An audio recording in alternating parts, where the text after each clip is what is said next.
In today's video, I'm going to be sharing with you the fixed solution to the P0087 code that I got on my Ram 3500 2012.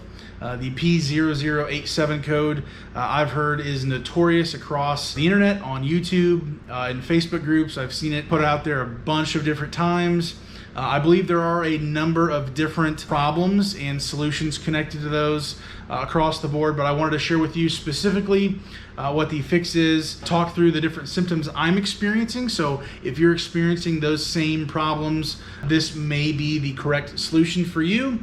If not, I hope to be able to help you think through the other potential possibilities out there as a problem for you to go find the solution for. So we'll go ahead and get right into it.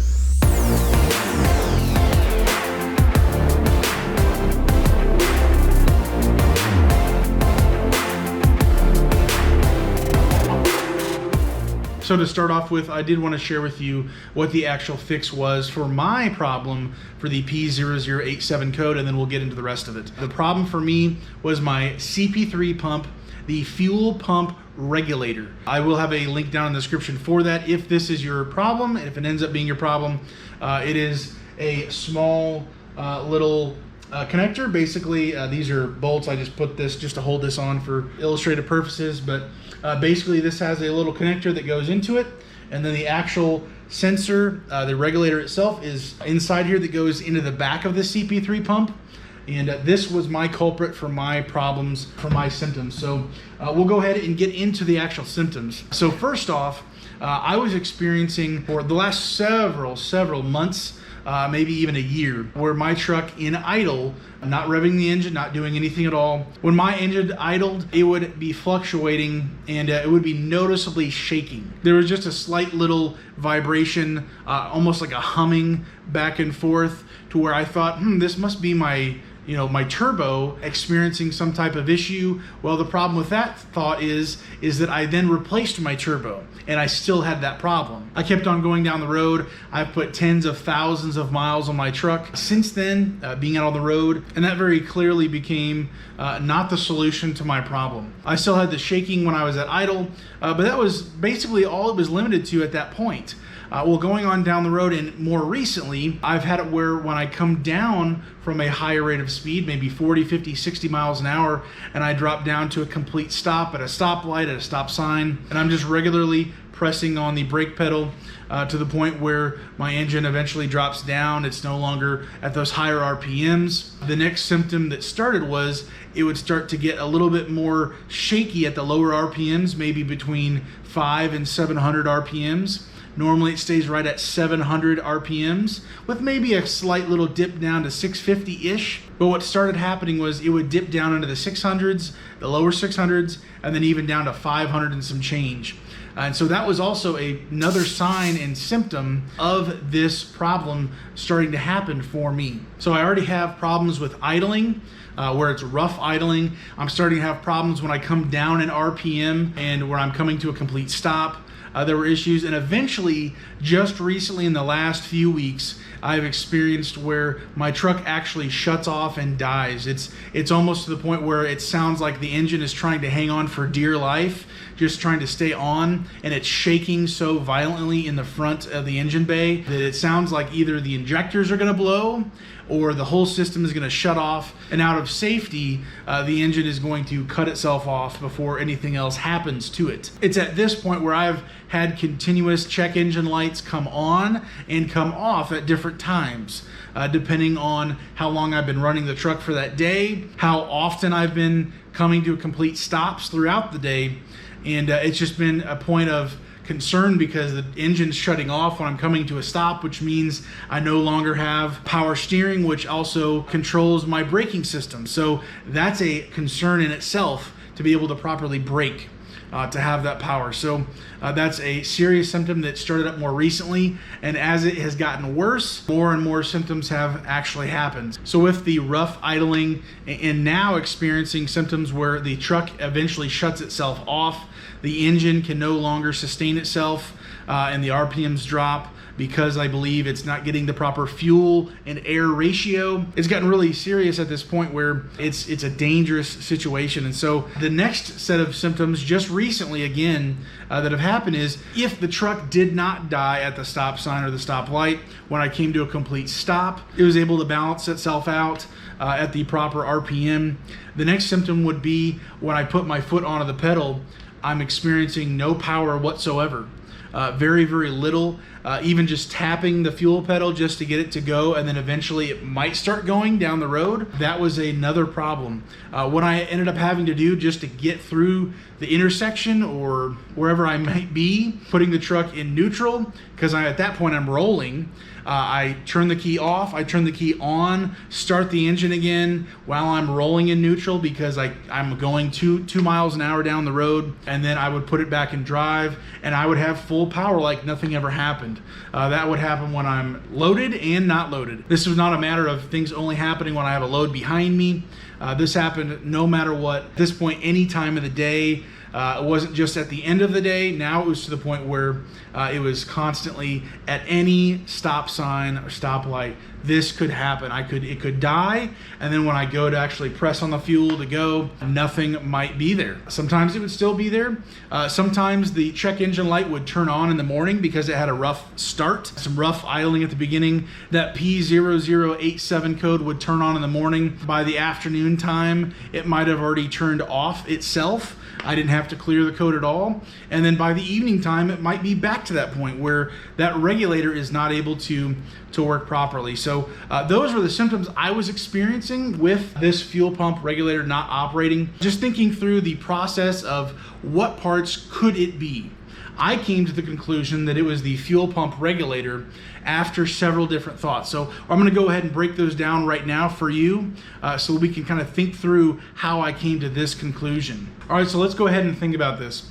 The first point of where your fuel comes from is obviously your fuel tank. So the way your fuel gets to your engine is through several different components. Essentially, you have a first fuel pump, which is the low pressure side fuel pump. That may be if you have a stock truck, that fuel pump is going to be inside of your fuel tank. If you have an aftermarket fuel pump that's low pressure side, that may not be inside the fuel tank, it might be just in the line. In my particular case, my fuel pump that's on the low pressure side is in line, it's not inside the tank. It has a sump from the bottom of the tank to the pump itself where it draws the fuel and then pushes it to the next thing in line, which is the high pressure side fuel pump. Now there can be several different factors to have a problem in line from your fuel tank going to your engine being in that first component of your low pressure side fuel pump. There could be a clogged filter. The pump itself might have died itself to where the fuel is not getting past that pump and it's not being drawn all the way to the high pressure side pump. There could be a problem with that actual pump itself. So what I did was I replaced both fuel pump filters, the water separator filter as well as the fuel filter itself, which could be the first point of problems with that pump itself. Filters might be clogged, the fuel is not getting through the line, so it's not able to proceed at the rate it's supposed to. Generally, they're supposed to be between 15 and 20 PSI. I believe you can have that changed. You can get higher ones if you'd like to, but generally that's where it's supposed to be, at that low pressure side, that low PSI. So if the filters are not it, that's probably the cheapest way to go, just to see if that's the problem. If it's not the filters, then I would look at the actual pump itself. Now, in my particular case, I already was experiencing issues and noises with my low pressure side fuel pump that was in line. It was experiencing a number of different noises. There were times where it wasn't working at all, but I could hear a humming. The pump was going bad after several 100,000 miles. So for me, that was the next thing I did after I replaced the filters. I replaced the actual pump itself. And at that point, I knew for sure there's nothing hindering the fuel in the fuel tank getting to that pump and then it pumping towards the next thing in line, which is going to be the CP3 pump. Now you may already know about the CP4 pump in the newer trucks. I believe in the Rams and Fords truck that They are experiencing major issues. I have a CP3 pump. They are not known to die really at all. Yes, I'm sure it's possible, but it's very unlikely. They usually last as long as the actual engine itself. I didn't really think that was really the possibility. I didn't hear any crazy noises from that pump, any other leaks, any other issues up front. I presumed that pump was going to be all right. Now, maybe that throws different codes for that CP3 pump, but again, in my particular case, it was not my actual CP3 pump. I know for a fact, and so I wanted to think, well, what else is there between the low pressure pump that has both filters changed now? The fuel goes from that pump to this high pressure pump, which is going anywhere from 20 to 30,000 PSI, pushing that fuel in line to the actual common rail system, where then it feeds directly to the injector and goes into the system. And maybe I'm overly summarizing these systems, but I just wanted to put this in perspective, the different parts that it could be. So it's not low pressure side. The fuel is getting to the pump for sure, no question about it. And so I'm thinking, well, what else is there in between there? Well, originally, a long time ago, I had heard that there is a common rail sensor, pressure sensor, that is at the back of the common rail. It's closest to the firewall, closest to the driver. And so I replaced that sensor quite a while ago and didn't really have any issues after that. I initially had just a check engine light with this P0087 code every 6 months or so, but it has gotten progressively quickly, much worse since then. So I have already replaced that sensor itself, but I'm thinking, okay, well, what's in between that sensor on the common rail and the CP3 pump? And so I did a wide search on YouTube, on forums, on Facebook, and not a whole lot of people are talking about it, but I didn't even realize it. But there is a CP3 pump, or whatever the pump may be, there is a regulator that regulates, go figure, how much fuel is supposed to go from that pump at the right time to meet the air-fuel ratio that's supposed to be in the engine for the engine to properly function. That was basically the hidden key, the hidden thing. I know both of my low pressure side, my high pressure side are working now, following the breadcrumbs to the trail of finding the solution. Both pumps are working now. I know for sure. Brand new pump, brand new filters, high pressure side's working fine, no issues there. But in between there, the regulator for that pump is what's sending the fluid, the diesel, supposedly at the proper amount and speed to make that ratio work. And if it's not the sensor detecting that there's a problem and there's not enough fuel to match the air. It's the actual regulator allowing the fluid to either go or not go. That's the thing that's gumming up and having issues. Because you see, I was having these issues when I was idling, where there would be a fluctuation when there really shouldn't be that much of a fluctuation. I was having these issues when I would come down and decelerate. The ratio would be off to where it would almost die on me. And then even take off. There'd be times where the ratio, the regulation of how much fuel was supposed to be sent was not able to work. The engine wouldn't allow it.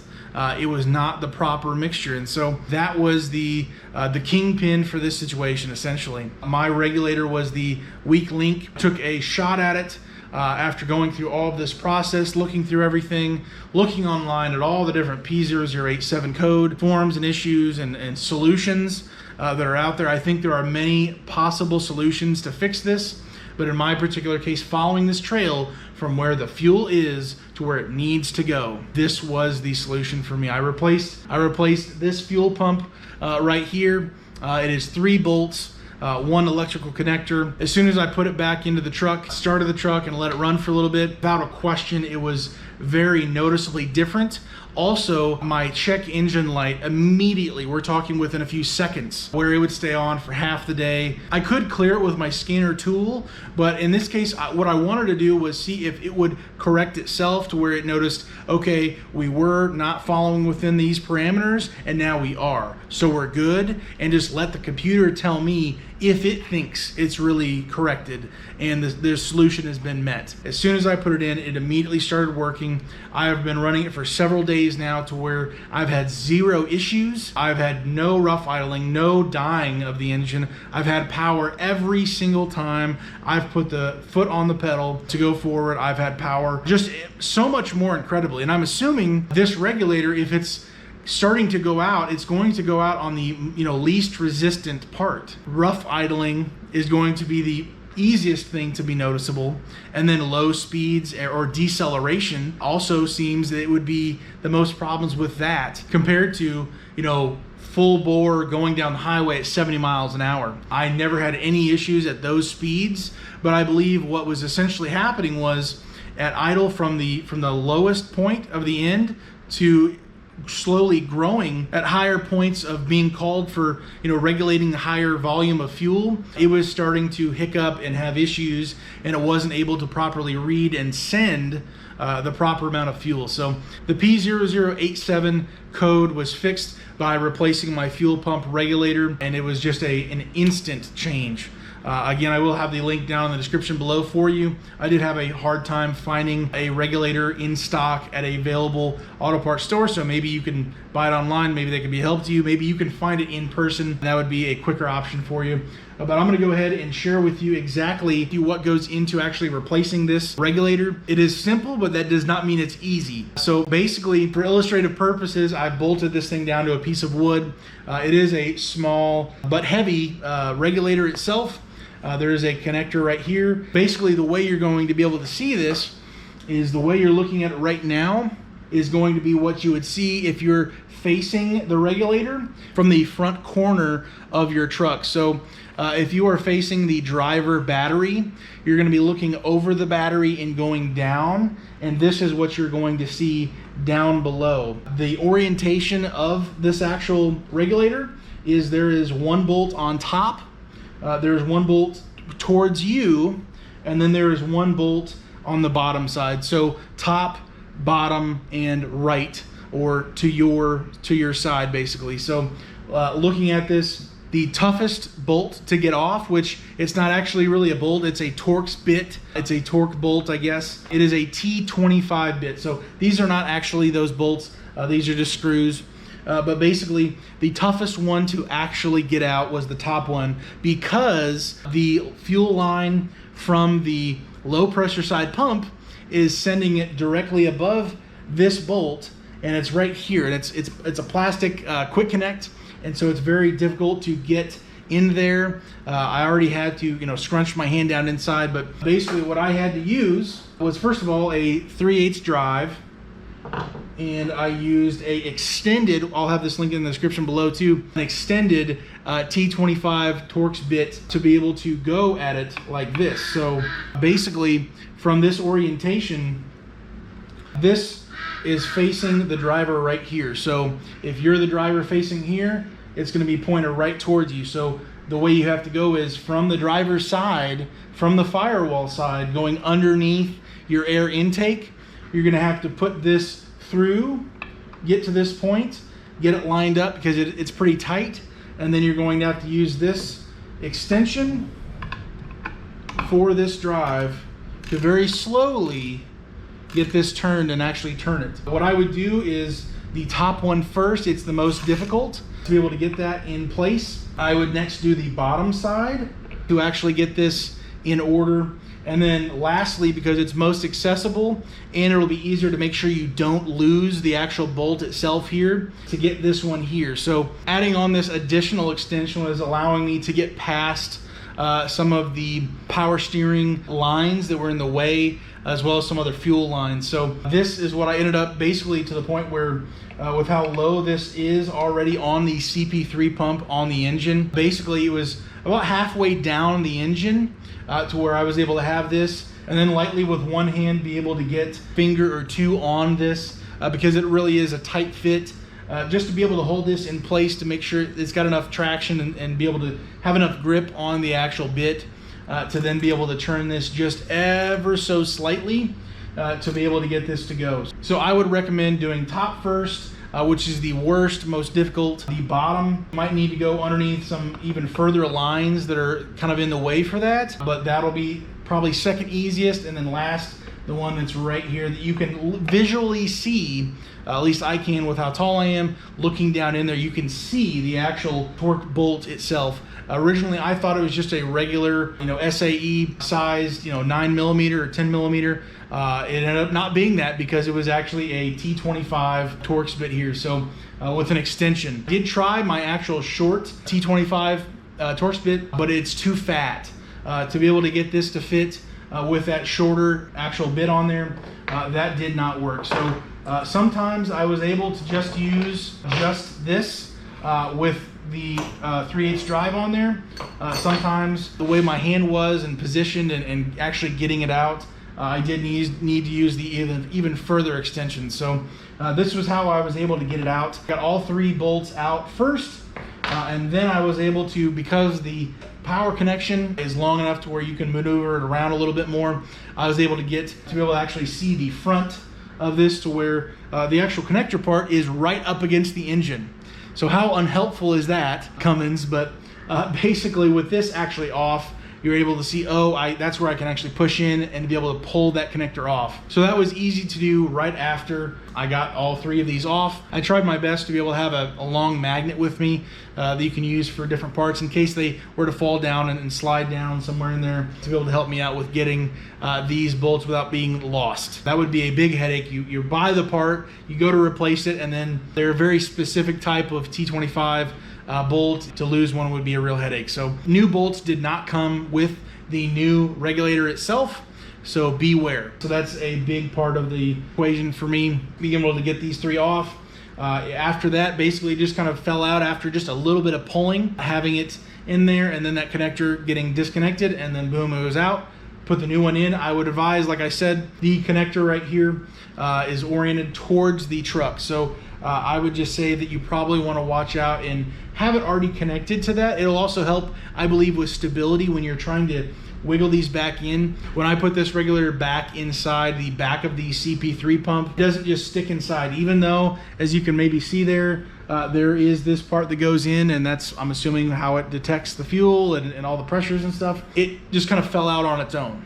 And so that's when I connected the connector here. That helped a little bit. Once I got 1 bolt in, I didn't tighten it all the way because I wanted to make sure the orientation of this was correct, and I wasn't tightening something down and then not able to get the next one to the proper degree to get it to go. But this is what I ended up with, being able to get this replaced. And then I simply just turned the key after getting that all in. What I would encourage you to do is just after getting 1 or maybe 2 of these tightened down, almost snug tight, make sure the 3rd one lines up. When that lines up, I would put that one all the way in. Not crazy tight. It doesn't have to be that much more than hand tight. These torque bits and bolts were not actually, crammed down in there. You don't have to break your hand, even though it's a really tight fit. So make sure you don't absolutely obliterate it. You might think, oh, this is crazy high pressure, it's got to be good to go. You've got to really hunker it down. That is not the case. This will work just fine. I've since had no fuel leaks whatsoever on my truck, especially around that pump. I've been checking it every single day, but it was instant results as soon as this got replaced. This is my old one, of course. With the new one, I had instant results. The check engine light went completely away. My idling was completely corrected. It still does fluctuate, just maybe 650 to maybe 700, but it does not go into the 500s at all. When I come to a complete stop, there is 0 hesitation, there is 0 shaking, 0 problems. I have fuel every single time I touch that gas pedal. Going forward, I'm very happy with this fix. This fixed my P0087 code. It is not anything past that at this point, because the last thing that it would really be is either the lines. Maybe the lines are gummed up. I guess that's a possibility if it's really old or something, or that maybe is malfunctioning on the common rail. That common rail fuel pressure sensor, which I've already replaced within the last year. This has fixed my problem. This is exactly what it was. It was not the low pressure side. It wasn't the CP3 high pressure pump itself. it was the regulator. I do believe anything up until that sensor, including that sensor on the common rail, that a P0087 could be triggered. Whether it's that sensor malfunctioning itself, maybe it is the CP3 pump having actual issues and that's the problem, the high pressure side pump. For me, it was the regulator. It could be the fuel filters. It could be the low pressure side fuel pump not being able to actually get it out. But here's the thought I really want to put in your mind is from A to Z, at what point in the line of different parts that's supplying the actual fuel to the engine, to the injectors, to have everything running right, at what point does there seem to be a breakdown? Does there seem to be a problem? Or is there one part that you haven't replaced but you've replaced everything else? Is there something you've recently worked on? Maybe that's not working right. Maybe that's malfunctioning. At what point in the line, follow the fuel from where it starts to where it's supposed to go to, and follow and check every single thing starting at the beginning going all the way to the end, which is actually that common rail getting fed to those injectors and actually getting the right amount of fuel at the right time. So hopefully this video was a help to you as I just tried to talk through the symptoms, the actual solution to my P0087 problem that I had on my truck. If this was not your problem, just consider these steps of walking through these different things to be able to get to the proper fix for your issue at hand. So hopefully this was a help to you. Again, if it was, just consider subscribing, hitting the like button if you got good value. I'm just a driver who puts on a lot of miles on my truck for my own personal business at home, as well as out on the road, on the highway, all over the country. And it's my desire to be able to problem solve, find solutions to these problems without having to go to somebody else who tells me, well, we don't know, but we can take some shots. I want to be the guy, if I'm going to be spending money, replacing parts, doing things on my truck, I want to be the guy who narrows it down to the right part or very close to what the true problem is. So thank you for watching. Hopefully this was actually a help to you in narrowing down maybe your problem. Maybe it's the regulator, maybe it's something entirely different. Let me know down in the comments below what that might be for your situation. Again, the links are in the description below for the different tools you'll need in the actual regulator itself for my year truck, as well as several other years as well, because it's the same CP3 pump for many, many years in a row. And so hopefully you have a better day after this going forward with your problems that you've got going on with your truck. Stay safe, guys, and God bless.